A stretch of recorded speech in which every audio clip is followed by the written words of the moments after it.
Welcome to Blizzard Fire. We hope this video helps fire up your solution. In this video, I will explain how to get acorns in grounded.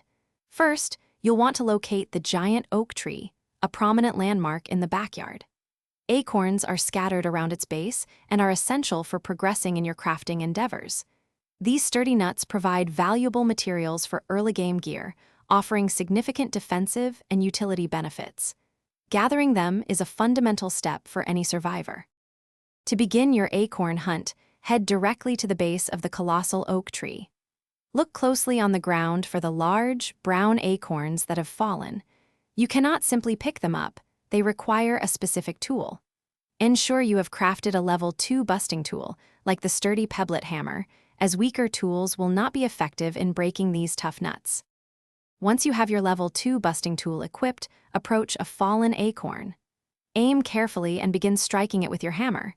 It will take several hits, but eventually the acorn will crack and break apart. From each successful break, you will collect multiple acorn shell fragments.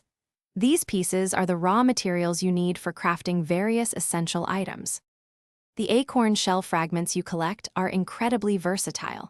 They are a primary component for crafting some of your first robust tools and armor. For instance, you can create the durable acorn shovel, vital for digging up resources, and the complete acorn armor set. This armor offers excellent protection, significantly boosting your survivability against the backyard's many dangers. Thanks for watching. If you found this helpful, don't forget to like and subscribe.